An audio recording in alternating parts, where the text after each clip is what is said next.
Oke, assalamualaikum warahmatullahi wabarakatuh. Sekarang saatnya adalah kita memberikan tutorial terkait pembuatan sebentar, pembuatan laporan ya. Oke, white modul ke 5.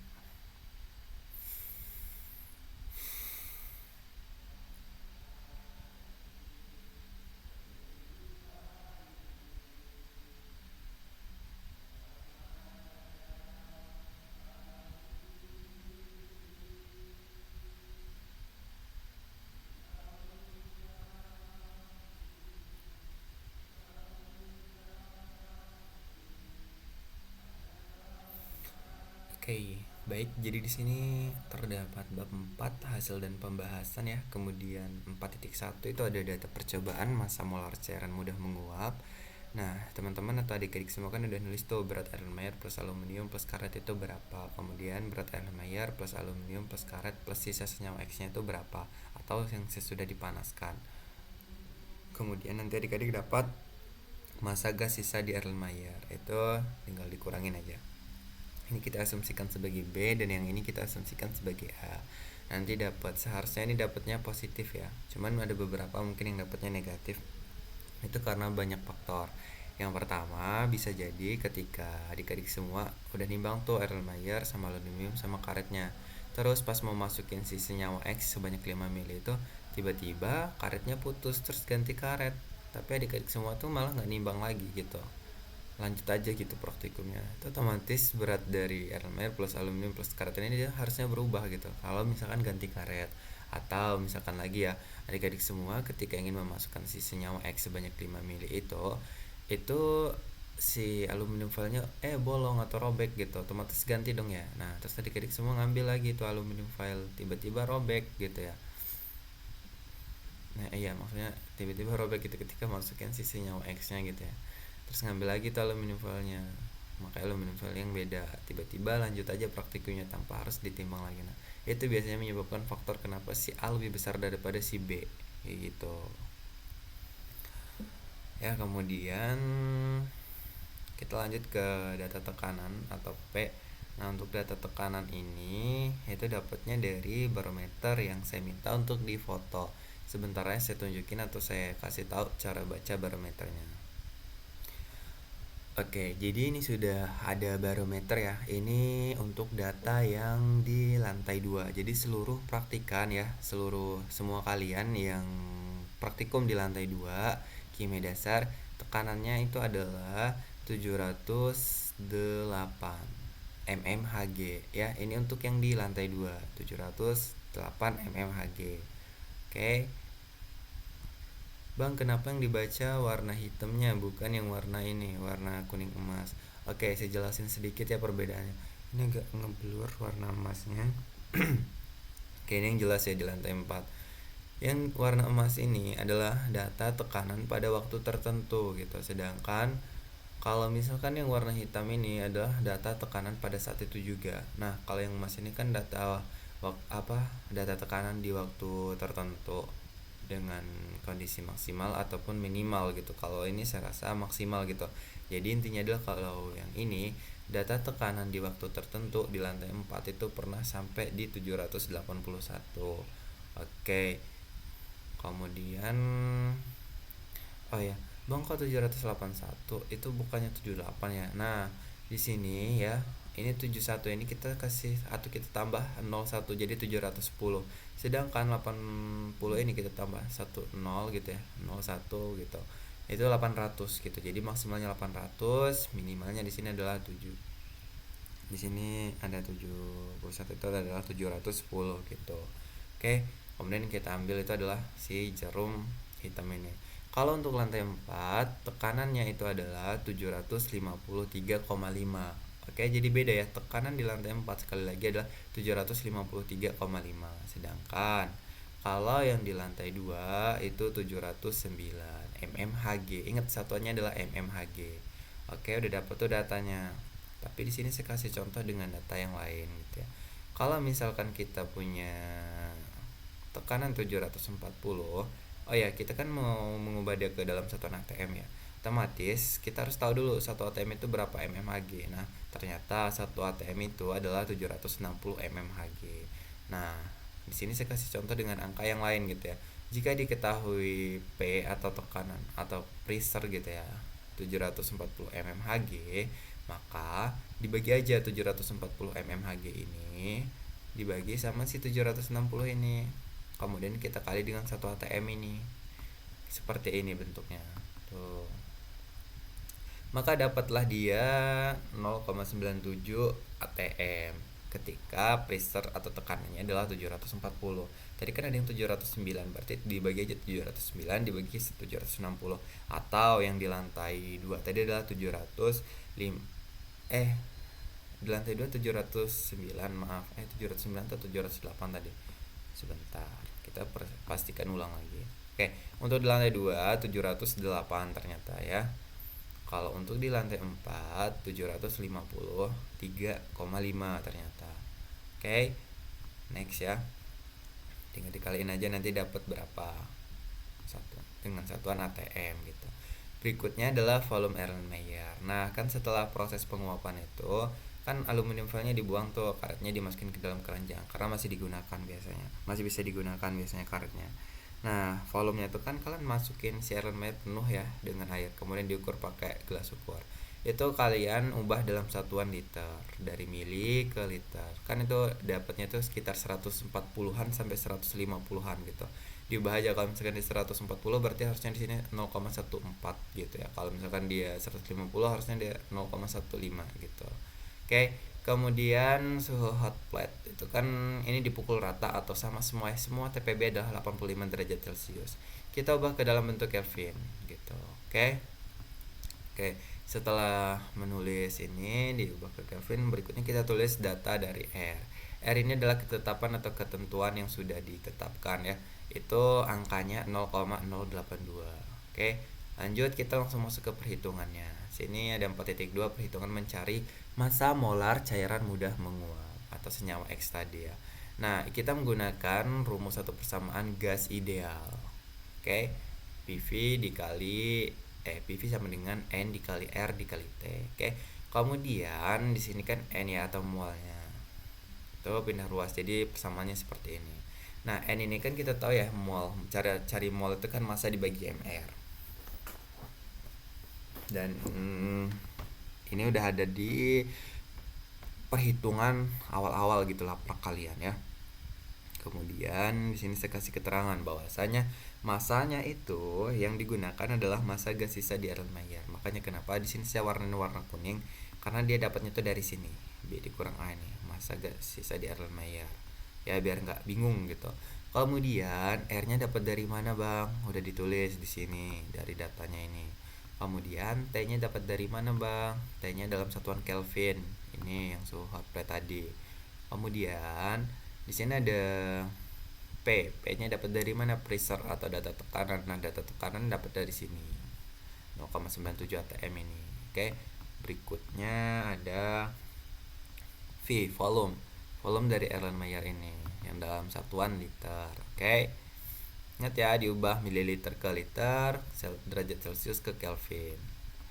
Next ya, udah dapet tuh nanti si MR senyawa yang tidak diketahui itu berapa gitu ya. Kemudian saya nggak tahu ya apakah asprak kalian gitu ya, yang praktikan lain gitu ya, itu memberitahukan bahwasanya kalian akan tukar data atau enggak. Cuman kalian di sini saya akan menyampaikan bahwasanya kalian harus tukar data gitu ya di dalam satu ruangan praktikum, misalkan ada 41A atau 41B gitu. Karena apa harus tukar data praktikum? Yang untuk tukar data praktikum itu hanya kalian meminta nilai MR ini. Oke. Kemudian MR itu nanti digunakan untuk ini 4.3 perhitungan standar deviasi atau SD. Nah, rumusnya bisa teman-teman lihat atau adik-adik semua lihat. SD itu sama dengan akar dari jumlah XI kuadrat dikurang jumlah dari XI yang dikuadratkan dibagi dengan N. Sebenarnya yang ini dengan yang ini itu sama aja gitu ya. Kemudian dibagi N dikurang 1. N ini itu adalah jumlah sampel yang dianalisis. Nah, kalau XE itu adalah hasil pengukuran. Nah, hasil pengukuran yang mana? Yang ini MR tadi. Oke. Seperti ini contohnya. Oke. Jadi kan ini ada tabel 4.1, itu ada data hasil percobaan kelas TPB 41B, dan di sini ada kelompok. Sengaja ini ditulis 1 dan 2, 3 dan 4, 5 dan 6, 7 dan 8, 9, 10, 11, 12 total gitu ya. Nah, kalau untuk yang 41B itu kan dia maksimalnya di kelompok 10 ya. Jadi dia harusnya data atau sampel yang dianalisis itu hanya ada 5. Oke, jadi kalau misalkan kelompok 1 dan kelompok 2 itu kan masing-masing menghitung MR ya. Jadi dapatnya beda gitu. Yang kelompok 1 dia dapatnya 58,02. Kelompok 2 dia dapatnya 60 gitu. Nah, teman-teman atau adik-adik semua itu bebas. Kalian mau ngambil yang 58,02 atau yang 60 MR-nya gitu. Dan ambil salah satu aja, oke? Dari kelompok 1 dan 2 ini gitu. Kemudian 3 dan 4 juga sama gitu. Kalau misalkan diperoleh angka yang berbeda juga gitu ya. Terserah mau ngambil yang mana, tapi ambil salah satu dari, apakah mau ngambil data kelompok 3 atau kelompok 4 gitu. Sehingga nanti dapatlah nilai MR itu sampai 5 yang akan dianalisis. Makanya kenapa kalian bertukar data dalam satu ruangan. Oke? Jadi X ini adalah itu tadi nilai MR itu dimasukin aja nanti. Kemudian X kuadrat itu adalah tinggal dikuadratin aja. 58,02 kan kalau dikuadratkan hasilnya ini gitu. Kemudian jangan lupa nanti ditotalin ya. Ini saya ngasal aja ngetiknya 358,54. Kan kalau dijumlahin nggak mungkin segini hasilnya gitu. Kalau yang ini benar sih, kalau semua ini dijumlahin dapatnya segini. Nah, kalau segini dan pangkat kuadrat dari yang hasil X ini seharusnya gitu. Cuman kalau yang ini saya asal ngetik aja. Kemudian setelah buat tabel hasil dari tukar data dalam satu ruangan gitu ya, itu adik-adik semua buat perhitungan lagi itu ada X bar ya, atau rata-rata itu 354,4 atau yang total dari sini XI nya ya, atau dari total dari MR nya dibagi dengan jumlah sampel yang dianalisis. Dan mudahnya atau supaya lebih simpel lagi ya, karena kan ini saya bilang kalau misalkan kelompoknya ada 10 ada 5, kalau kelompoknya ada 12 ada 6 gitu ya. Jadi ini kan ada karena ada 6, karena kan di kelompoknya sampai 12. Singkatnya seperti ini atau mudah dipahami. Kalau misalkan kalian kelas A, ini maka mencari X bar ini dia dibagi dengan 6. Tapi kalau misalkan kalian dari kelas B, itu di X bar ini itu dibagi sama 5 gitu. Oke, ingat ya. Kalau kelas A dibagi 6, kalau kelas B dia dibagi 5. Oke, jangan lupa satuan gram per molnya ditulis juga. Kemudian nanti dapatlah X barnya berapa. Kemudian kita mencari jumlah dari XI yang dikuadratkan. Oke, jumlah dari XI itu kan 354 ini ya, jumlah atau totalnya. Kemudian kita kuadratkan, nanti dapatnya berapa. Nah, ini 1256 ini juga saya asal ketik gitu ya, karena nggak mungkin segini dikuadratkan dapatnya segini gitu. Nah, next kita lanjut ke perhitungan standar deviasinya. Kan rumusnya udah tahu ya kayak gini. Nah, ingat N ini diubah. Kalau misalkan dia kelas A itu angkanya 6.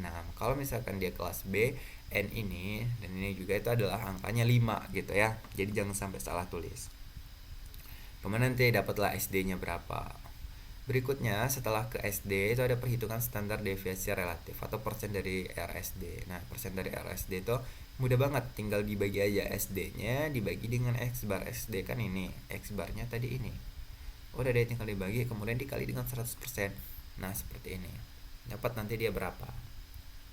Oke, kita next itu ada data percobaan volume molar gas karbon dioksida. Persamaan reaksinya seperti ini ya. Kan kalian mereaksikan CaCO3 sebanyak 0,178 ya harusnya. Ditambahkan atau direaksikan dengan HCl. Kemudian akan mendapatkan CaCl2 ditambah dengan H2O ditambah dengan CO2 ya yang dihasilkan.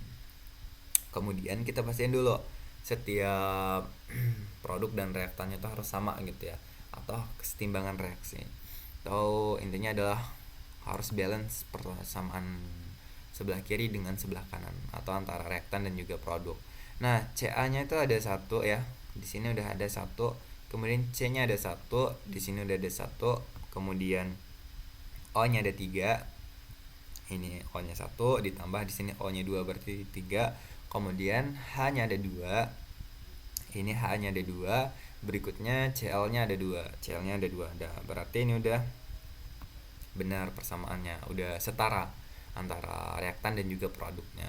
Berikutnya adalah di sini kita tulis harus di bawah CO2 ya kalian tulisnya untuk yang perhitungan simple ini kan CO2 nya tuh yang dihasilkan, ini contoh doang ya, 40 ml. Nah diubah ke dalam satuan liter.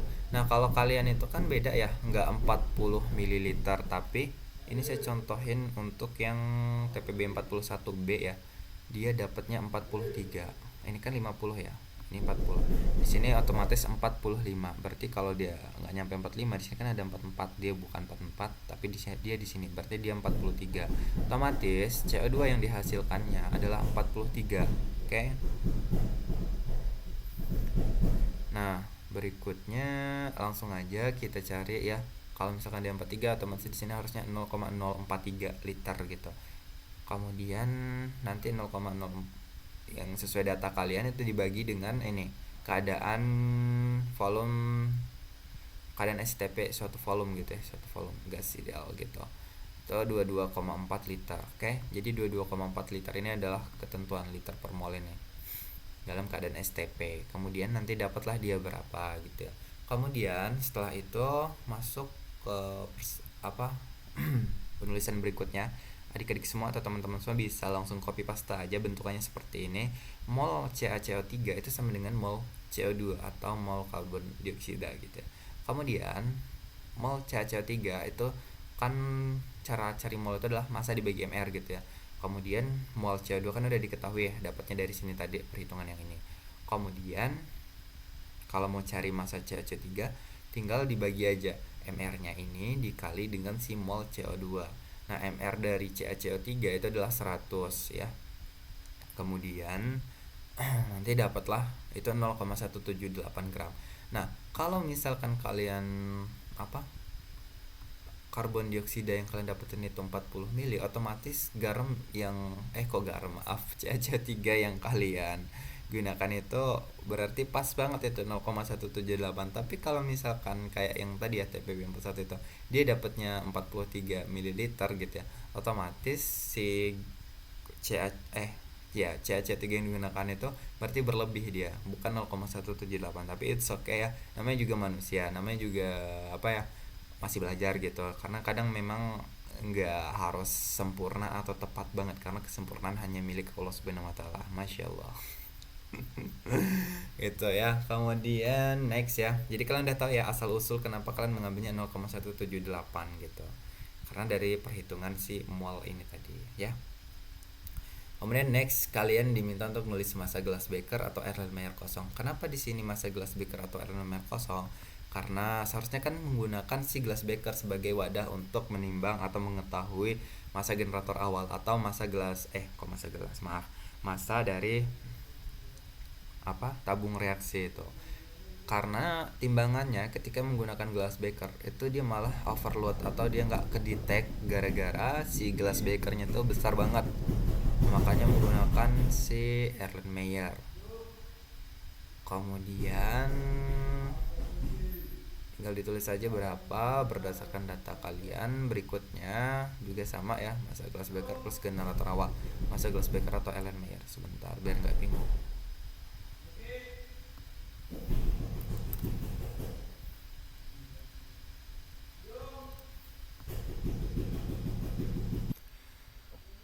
Oke, jadi tinggal ditulis saja sesuai data kalian, nanti dapatlah dia massa generator awalnya berapa, massa generator akhirnya berapa.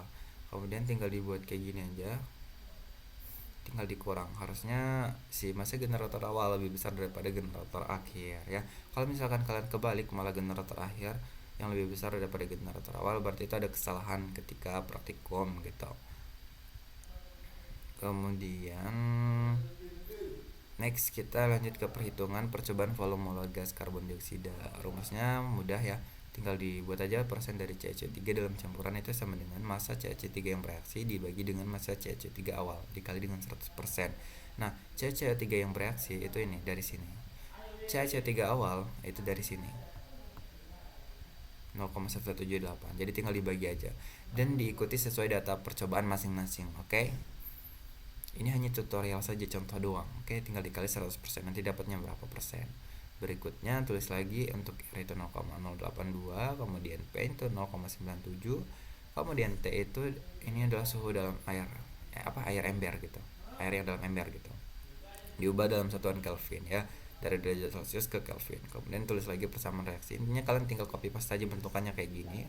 Kemudian massa CH3 yang bereaksi itu adalah 0,178 kalau di sini tadi ya. Kemudian dibagi dengan 100 atau mR dari CH3 tadi. Nanti itu dapatnya berapa gitu. Disesuaikan aja ya. Kalau untuk yang CH3 yang bereaksi itu punya kalian berapa gitu. Nanti dapatnya berapa ketika dibagi dengan 100. Kemudian nanti kalian dapat untuk volume karbon dioksida secara teoritis itu V itu sama dengan N dikali R dikali T dibagi P gitu. Nah, N nya dari mana? Dari sini molnya. Sengaja saya warnain hijau. Kemudian V volume itu nanti dapatnya berapa. Kemudian persen perbandingan volume karbon dioksida hasil percobaan dan hasil perhitungan secara teoritis itu persen volume dari karbon dioksida itu adalah hasil percobaan dibagi dengan hasil perhitungan dikali dengan 100%. Nah, hasil percobaan itu dapatnya dari mana? Dapatnya dari sini. Yang 43 ini tadi. Sedangkan kalau yang perhitungan itu dapatnya dari sini. Makanya saya warnain ungu. Dikali aja sama 100 nanti dapatlah. Kemudian untuk pembahasan ini ada 5 paragraf ya. Untuk paragraf pertama itu kalian tulis, kalian selama praktikum kalian ngapain aja ya. Kemudian apa aja sih yang kalian kerjain gitu ya. Ditulis minimal 3 kalimat. Ingat, intinya adalah dalam satu paragraf minimal ada 3 kalimat. Boleh ditempel foto juga. Contohnya sebagai berikut.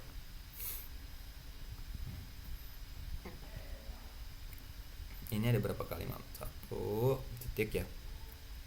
Kemudian ada 2. Kemudian ada 3. Kemudian ada 4 dan ada 5. Nah, harusnya ada lebih dari 5 kalimat gitu kalau misalkan kalian banyak kegiatannya gitu ya selama praktikum. Kemudian jangan lupa fotonya dikasih keterangan gambar 1 proses pemanasan senyawa X gitu. Atau boleh juga gambar yang lain. Karena untuk cara penulisan gambar udah dijelasin juga berulang-ulang di video sebelumnya, bisa ditengok lagi gitu ya untuk tutorial di video-video sebelumnya. Kemudian paragraf kedua itu kalian buat pembahasan mengenai perhitungan massa molar. Kalian simpulkan senyawa X itu apa gitu, namanya itu apa. Kemudian kalian cantumin citasi minimal 10 tahun terakhir. Boleh juga ditempelin gambar atau foto gitu ya. Kemudian paragraf ketiga kalian bahas kegunaan perhitungan standar deviasi dan standar deviasi relatif itu untuk apa gitu. Kemudian kalian cantumin citasi minimal 10 tahun terakhir. Berikutnya paragraf keempat itu kalian bahas kenapa berat generator awal dan generator akhir itu bisa berbeda gitu. Kalian cantumkan citasi minimal 10 tahun terakhir, boleh ditempelkan gambar juga ya. Kemudian paragraf kelima kalian bahas kenapa volume dari karbon dioksida itu hasil perhitungan dan karbon dioksida hasil percobaan itu berbeda. Kalian cantumkan citasi juga sama ya, boleh ditempelin foto juga gitu. Kemudian next ke bab 5 penutup. Nah, penutupnya sama ya. Ada kesimpulan dari data yang sudah didapatkan dapat disimpulkan. Ingat ya, bab 5 penutup. Kemudian 5.1 ini banyak banget yang nggak ditulis gitu ya. Ini udah kesalahan fatal gitu. Kemudian kalian terus aja buat kayak gini. Poin pertama atau kesimpulan yang pertama kalian simpulkan senyawa X itu apa namanya. Kemudian kalian simpulkan, untuk poin kedua kalian simpulkan apakah perhitungan kalian akurat berdasarkan hasil perhitungan standar deviasi dan standar deviasi relatif. Kemudian yang ketiga kalian simpulkan kenapa berat generator awal dan akhir itu bisa berbeda. Kemudian poin keempat kalian simpulkan kenapa volume karbon dioksida hasil perhitungan karbon dioksida hasil percobaan itu bisa berbeda. Itu kalian simpulkan kenapa gitu ya. Kemudian jadi ada 4 kesimpulan, 1, 2, 3, 4. Oke, next kita ke daftar pustaka. Ingat ya, daftar pustaka ini jangan sampai salah. Ini udah modul kelima dan tolong banget ya diperhatikan baik-baik ini ya. Jangan di skip gitu, jangan langsung dimatiin gitu. Itu ingat daftar pustaka berdasarkan dari tinjauan pustaka. Nah, kalau sama saya otomatis citasinya harusnya minimal 7 karena di tinjauan pustaka minimal ada 3, kemudian di pembahasan itu minimal ada 4 citasi. Jadi harusnya ada 7. Kemudian ingat diurutkan sesuai abjad. Ini kan C, ini K, ini T gitu. Kemudian kalau dari buku referensinya seperti ini tulisannya. Kalau misalkan dia dari jurnal tulisannya seperti ini. Kalau misalkan dia dari media atau website yang terpercaya, dia bentukannya seperti ini penulisannya. Ya jadi jangan sampai salah lagi. Udah berulang-ulang kali saya menjelaskan dan jangan lupa digarisbawahi untuk judulnya. Oke? Ini adalah contoh daftar pustaka ya. Cukup sekian dari saya. Kalau misalkan masih ada yang ingin ditanyakan silakan bertanya. Kalau misalkan ada yang typo di sini juga bisa ditegur, nggak apa-apa gitu karena juga namanya juga manusia ya. Kemudian mungkin itu aja yang dapat bisa saya sampaikan gitu. Ingat jangan lupa untuk minta data gitu ya dalam satu ruangan. Kemudian Udah sih itu aja, diperhatikan lagi satuannya, ingat harus ada yang perlu diubah gitu ya. mmHg ke atm, mililiter ke liter, derajat celcius ke kelvin gitu. Itu adalah hal yang harus kalian perhatikan ya. Cukup sekian dari saya akhiri ya. Sebelum saya akhiri, kalau misalkan merasa terbantu boleh banget untuk dibantu subscribe gitu ya channel ini. Oke, mungkin itu aja sih yang bisa saya sampaikan. Saya akhiri, wassalamualaikum warahmatullahi wabarakatuh. Terima kasih.